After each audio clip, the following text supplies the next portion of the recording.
I grew up poor, to be honest with you. Oh, However, I did not know it. My mom was very clever in disguising that and making sure that she took care of me and my sister. welcome back, all Courage, Confidence, and Connections podcast fans. I'm Janice Debo, your host, and we have Marcus Moses here with me today for a fun time. And when we're recording this, it's a Monday afternoon, so pardon any hiccups because you never know on a Monday what can happen. Welcome, Marcus. Thank you. I appreciate it. You are quite welcome. Glad we finally got this done. So, based on the title of our podcast, Courage, Confidence, Connections, we're just going to follow that path and talk about you and your life a little bit and how that might have had a impact in your life throughout what you've done.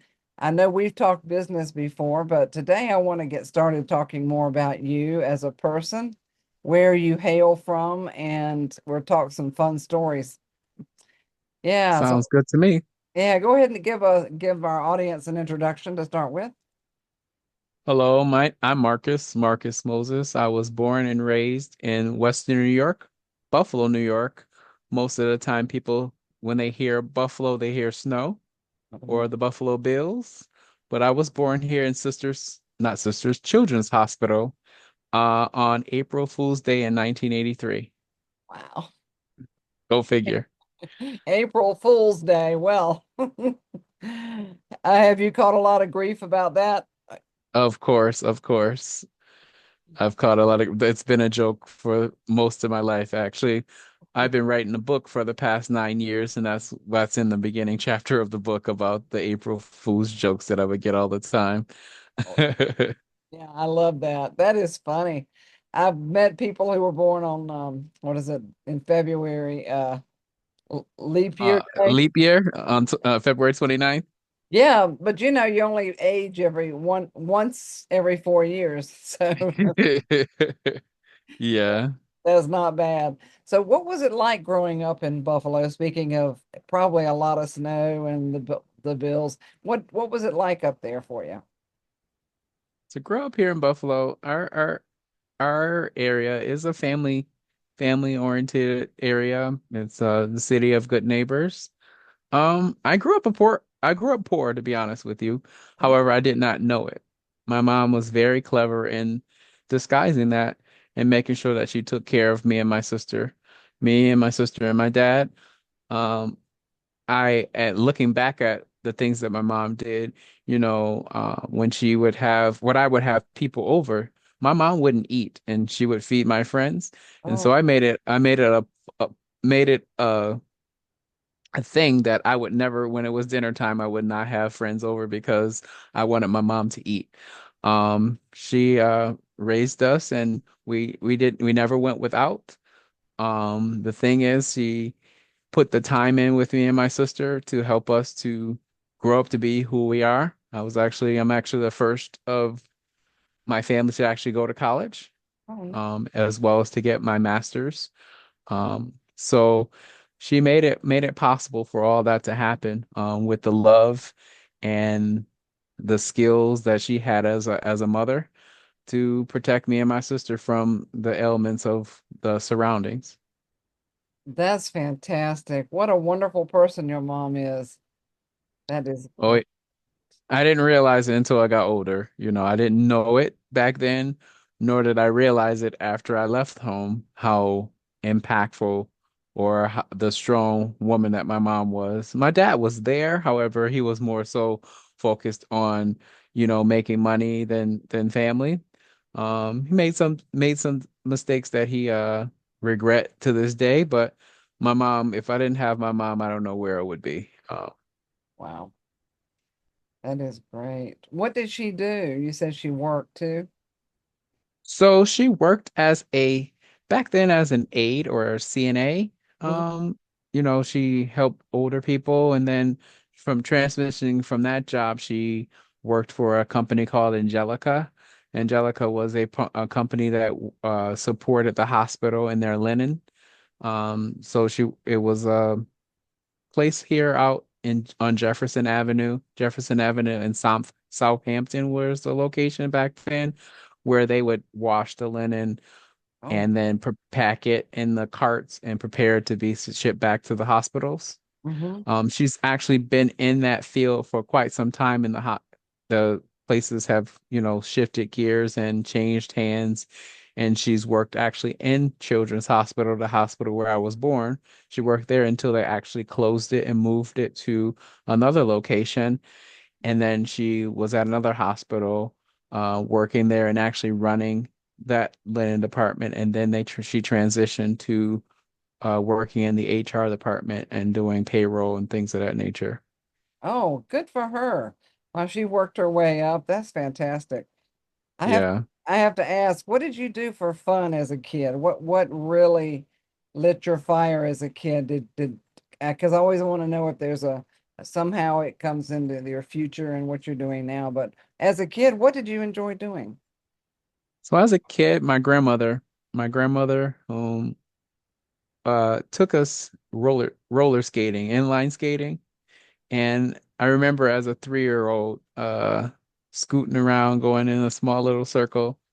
And that actually, from that seed of her taking us roller skating, I grew to love it. Oh, I actually didn't have my first pair of real skates until I was older, but I learned how to inline skate with the rent skates, the brown skates with the orange wheels.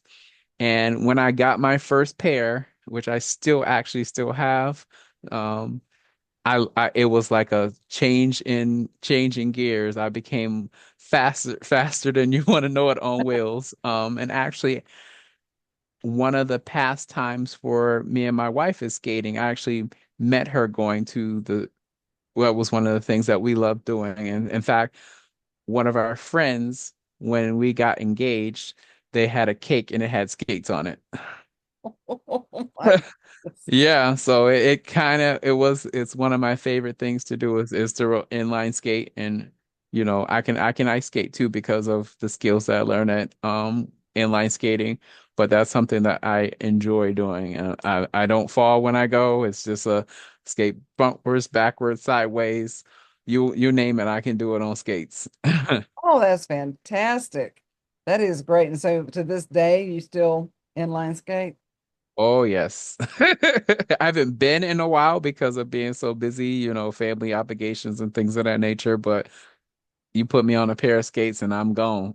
Gotta love it. I think I tried those one time. I bought the pads and everything, and I just didn't get the hang of it. Although I tried ice skating one time and I did get the hang of that shortly. But where I'm from Okay. in North Carolina, there's really not much availability for ice skating. And Yeah. there, Really, they don't have the indoor ice rinks. You guys don't have a team that for hockey? oh, in North Carolina, I'm in Oregon now, but in North Carolina, there might be a hockey team now. I'm not sure, but if it is, it's in Charlotte, but I couldn't tell you Okay. sure. Yeah. I Yeah. got it. I got it. I Yeah. get you. I'm not a Yeah. sports minded gal, so I can't really Yeah. attest to that. But Yeah. I really did want to inline skate, but I probably wouldn't try it again. So Yeah. you I know, don't I don't need no pads, no headgear. Put me on a pair of skates. I'm floating. And that a good DJ to oh, play some good music. That is essential in order for me to stay on the floor. I gotta have something I can rock to, or I bring my own music and have it in my ears. I love it. Now, I don't know if you have kids, but does your I wife have enjoy one. it?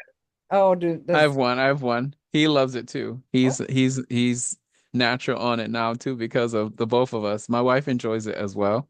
Um, in fact, my when we started dating, my wife noticed my, you know, she noticed that I wouldn't skate with people that weren't pretty or somebody that I could prospectively be with. So she was one of the people that I was willing to skate with. it's a great story. It really is. I like that. And I have to ask, because we're going to talk about your business here shortly, but is there anything in your growing up years that led you to do what you're doing now as far as another passion? So clearly you're not a professional skater, but you're doing well in your business. So what kind of prompted that transition as an adult into what you're doing? So people have always told me growing up I was different from the people I grew up around. I grew up in what we call the hood of, my area, but the hood was never really in me. I've always found ways to make money or help people, and helping people was a byproduct, turned out to be money that I would get for doing the things that I was doing. But when I was a young kid with my cousin, we had one of those radio flyer wagons. We Oh, would go around in the neighborhood and we would collect bottles, and we would take them to the store, and we would split it between the two of us, and found ways to make extra money. In the neighborhood, we would help the old elderly, do certain things like clean greens and vacuum and dust in their home. So I've always had found ways to make money. And I started my first company 26 years ago as a 16-year-old, my cleaning business that's called Top of the Line Cleaning Incorporated to this day. And nice. I started out working for a professional company that cleaned commercial buildings. And from a mentor who's still my mentor to this day, he told me, you're getting ready to be graduating high school. You're already cleaning. My wife cleans houses.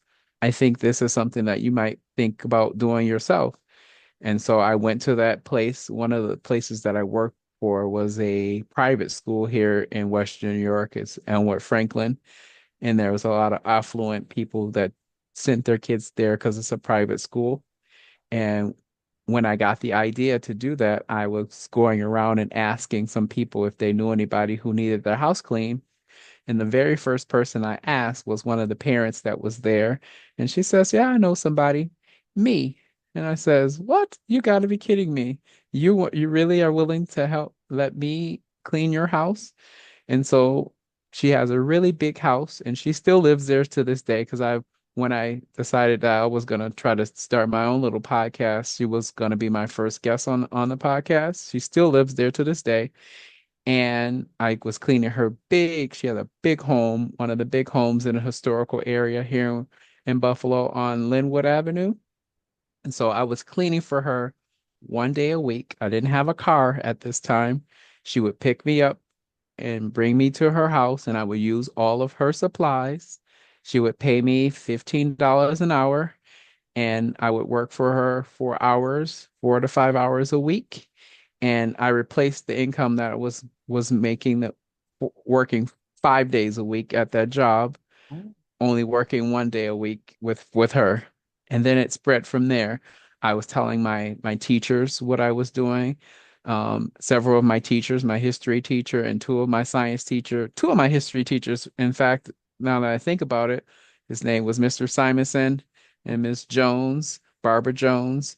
I cleaned their homes, and Miss Johnson and Stacy Thompson, I would go to their homes. This is in introspect, or as that time was going on, my grandfather passed away, unfortunately, and my grandmother gave me my first vehicle. It was a 1987 Chevy Celebrity, one of those cars that's made of steel, not made of the same materials that we have these days. Someone hit me and their car was all messed up, but Yeah. I had that 87 Chevy Celebrity that got me around to go to my clients' houses. Um, yeah, and it just grew from there, word of mouth. And then I started to get into commercial. I can't recall who my first commercial client was. I think it was this dental office. Uh, and they're still in business to this day, but they're not in the same location. I think it was Dr. Goldstein office over here on Cleveland and Century. Mhm. They're not too far from where I live right now. But I think they were my first commercial client. Because I remember now because I didn't even know how to spell month at the time. Back then, I spelled month with mouth Oh, instead of with a U instead of N. I can remember look in my mind's eye looking at one of the invoices that I would make up using Excel, and I didn't recognize that I spelt month wrong. So yeah, they were one of my first clients, and then it just spiraled from there. I could get people would refer me to, their I would do their home as well as their office, and and it was never a straight road because I would go through different emotions in running business because you have your ebbs and flows and downs, ups and things of that nature. And sometimes as a new business or young in business, you don't have the experience. You don't know how to grow through those situations. It kind of staggers you sometimes when things happen. So, I experienced those things, we had the business had, I mean, it had a love-hate relationship for a while. But when I look back, most of the things that I got involved with, because I've also done a lot of network marketing businesses, the cleaning business was where all of the funds came from to fund those other ventures that I ventured out to. I'm curious, who was your inspiration to be business minded? Because the way I grew up, I didn't have any of that. I picked that up as I've been an adult. But did you have an inspiration that because it sounds like your mother was quite industrious in her and your father was working all the time, but was there somebody else or were they your primary inspiration? So my to go back, not to discount the influence that my dad had on me, because I didn't mention that my dad was a street mechanic, is what we call him. He was a mechanic. And most of the people in the neighborhood got their car clean. I mean, car clean, car fixed and cleaned by me because I would he would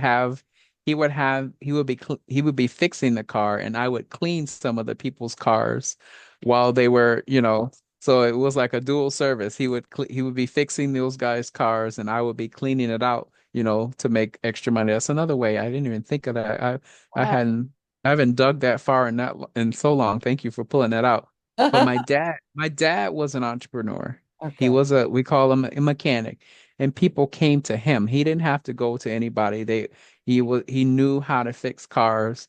Um, Unfortunately, he let the car life take over him, but um it was him that inspired me to be an entrepreneur because he's been an entrepreneur since I knew him since before I was born. He was fixing cars. In fact, one of his prized things that I admire about my dad is he took a full car apart, and put it back together and customized it to what he wanted.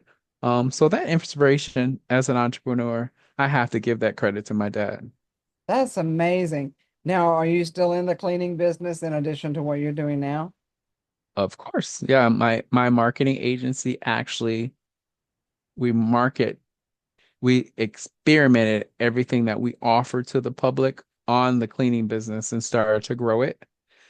Therefore, I no longer clean in the business. I hire or partner with other independent contractors who are the best people to go with because they may not have the skills to do the marketing, but they have the skills in the sense of, putting their all into cleaning a facility. So I partner with like-minded businesses and I hire them and I subcontract the business to them.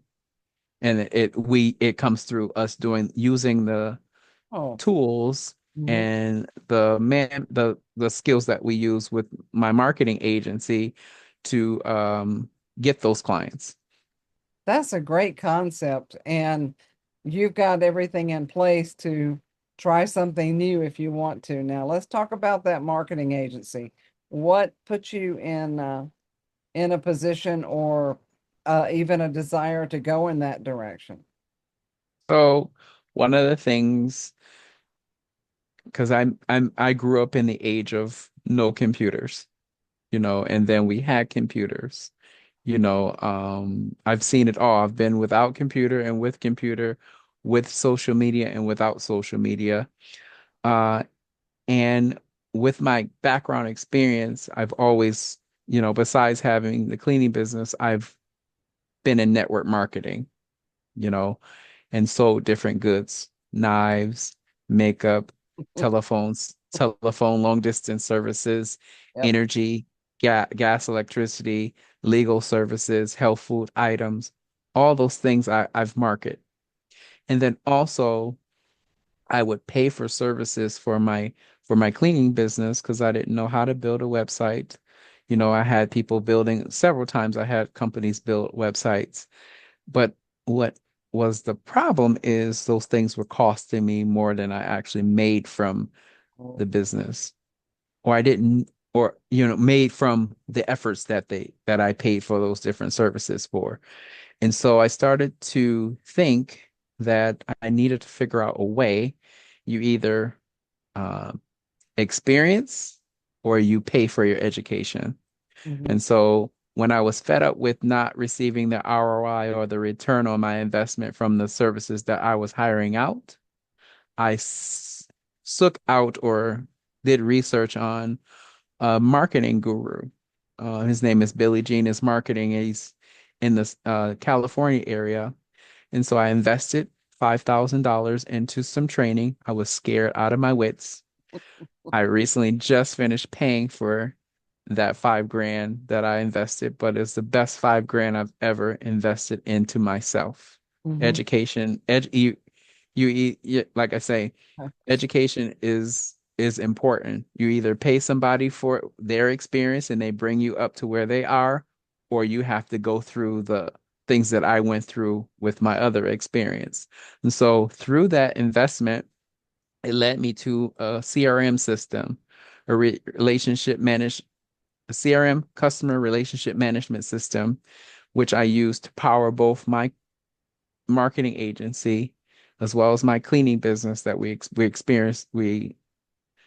experimented the tools on how to integrate things such as your Google My Business, your Facebook page, your phone system, your email marketing, your of sale, your POS system, all those things into one place. I didn't know what I had in my hands until like I said, I guinea pigged my cleaning business and used all the tools, to see how it worked. We ended up, I fired the company that built my website. Mm. We built my website in the background, duplicated the website in the background, integrated with, tools such as your chat bot that's in the corner where a client can go on the website and can get answers to their frequently asked questions, get into the calendar without actually dealing with the person. And if they wanted to, they can pick up the phone. And then our system also allows us, if we miss a call, we can send them a text message to, get that interaction, keep that customer warm, because if someone's reaching out to you, that's a warm lead. Yes. And so that's what happened. I, learned those skills. It was a 4-month course from January till April. Um, and one of the things that we had to do was hire a virtual assistant to assist us. I did not do that within the 4 months, but I did do it in October after I finished the course. Nice. And that's what helped me get things moving. We did the experiment with my cleaning business, and then we got someone who actually is a client of ours now who referred us to our very first client, who was using the same software that we were using but didn't know how to use it. And Nice. so he became our first client, and we started to offer the same services that we experimented on top of the line cleaning, and we started using them and making dollars off of the services that we came to offer. And we figured out our niche through trial and error, if that Yeah. makes sense. Yeah. Oh, absolutely. A thought came to me. My father used to say he had degrees. He was a preacher. He had several degrees, and so did my mom. But my dad would always say, degrees are one thing, but the most valuable degree he had was from the School of Hard Knocks. And Hmm. And truly, we can learn as much as we want, but eventually we do want to delegate out. So we're not burdened with all of it. But Yeah, that is quite an awesome story and your success with all of that. So how long have you yeah. been in the marketing business? So I incorporated the marketing business on the first day of spring this year. Yeah. So since Mar we got our first client in March, I mean not March. Sorry, I said March. We got our first client in February.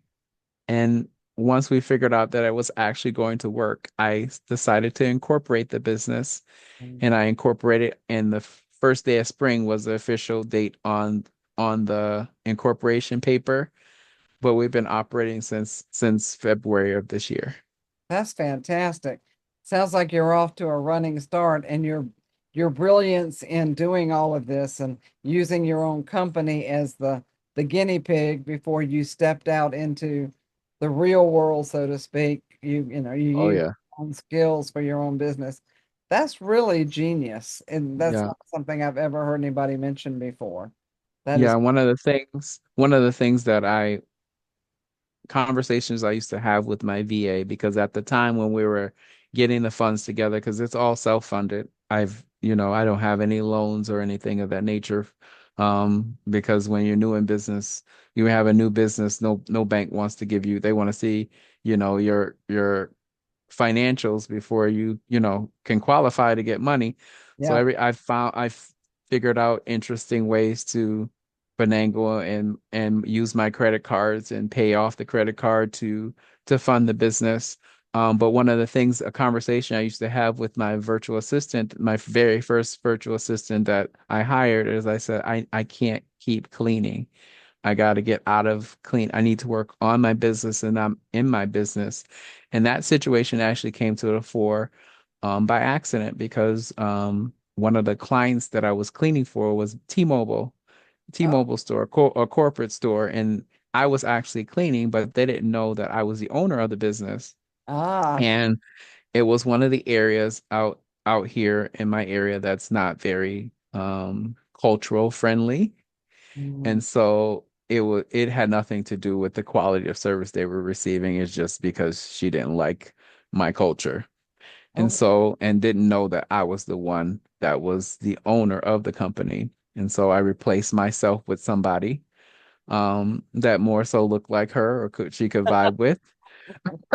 And hey, everything has been fine since. And that led me out of the field because, it was a situation where it was three locations, and it was like a big circle. So I would service one location, service the next location, the third location, and then it would take me in a circle while I come back home. Well, once I lost the when I had to replace it with somebody else that I hired as an independent contractor, I said I need to find somebody else to do the other locations, because it's not worth my travels to just go do those two, and then it just doesn't it does it's not a circle, it's not a complete circle. And so he found someone to do the other two, and then the one guy didn't want to do the other store, so I found somebody to do the other store, and so they've been doing it ever since. And then I had one other location that I was servicing myself. Once we found a client with a marketing agency that was similar to my field, he owns a cleaning business and was looking to get out of his full-time job.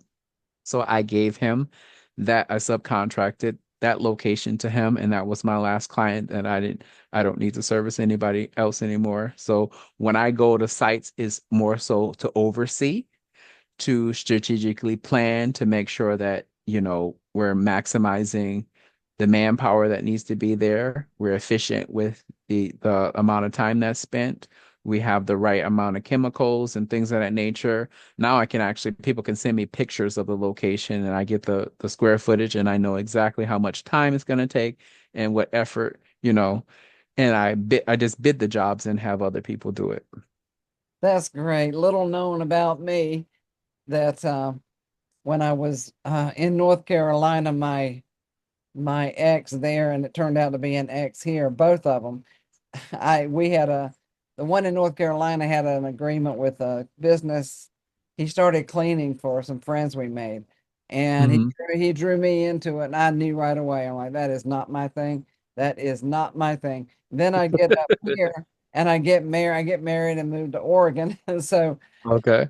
so the one here also was doing commercial cleaning, and I'm like, lesson learned. I tried it with him, but he was one of those type A. I couldn't meet up to his standards. I know It's this. not for everybody. You have to learn your place, so to speak. I'd rather make the money to pay somebody else to do what I hate to do. And Exactly. I can keep a place neat, but boy, you start telling me to mop a floor and I'm out of here. And that's the thing. That's the thing that people need to realize. We have to maximize our time and do the things that are revenue generated and find the resources for find individuals who love what they do and what may be something that you don't want to do. Find them. Mhm. That's what successful business owners do is they farm out the things that are essential, that their time is well spent doing something else. It's all about delegation. And like you said, you know, the time it takes I had this conversation. It seems like the last gal I even interviewed, we were talking about the very thing. She goes, I hate cleaning. I hate it. And so I hope you don't hear the vacuum running in the background. My cleaners are here. I'm like, oh, Oh no. good for you. So Yeah. that was great. So the cleaning subjects come up in the last two podcasts. How can our audience reach you, Marcus?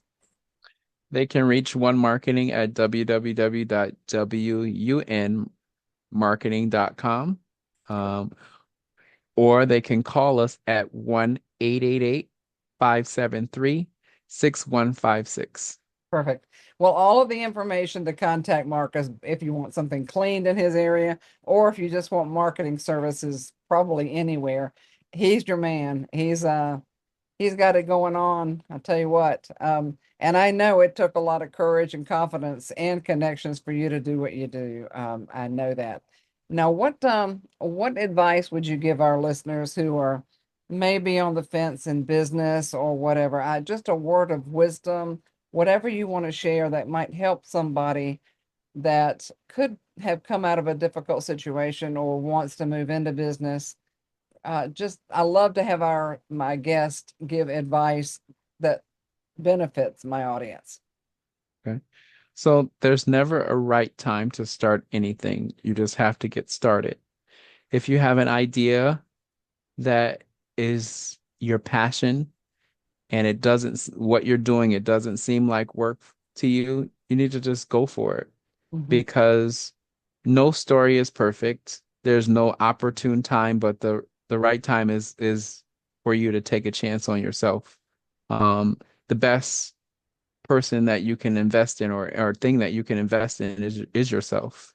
And so taking a chance on yourself, not saying quit your job, because you can do this in between your job. You go to work to make a living, but you work on your hobby to build a future.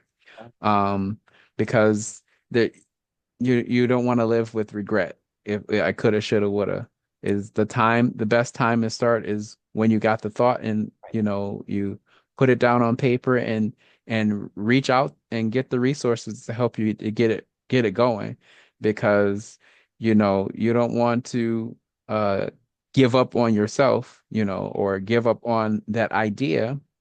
There's resources out there to help you, especially with the this age now of AI. You can type just write down those ideas on paper, put it into AI, and prompt it to tell you what should I do with these ideas. Does this sound like a good business idea? And Mhm. most of your research could be done within in those AI resources, and it will give you all the research if this is a viable business, this is a good idea, and it'll give you the direction that you need to go in.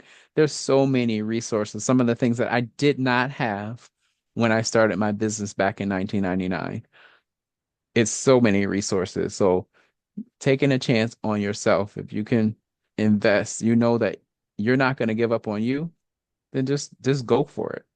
Fantastic advice. So, audience, you can, at the end of the broadcast, you can reach both of us. If you can't reach him and you want to talk to him, you can reach out to me and we will get you connected, get you going. It's always good to have somebody to brainstorm with. And from Marcus's experience, you can always gain wisdom. So, Thank you Thank so you. much. We're going to wrap it up now. Yeah, go ahead. Thank you. Thank you so much for having me. I didn't know what to anticipate, but just being me is not it's not hard.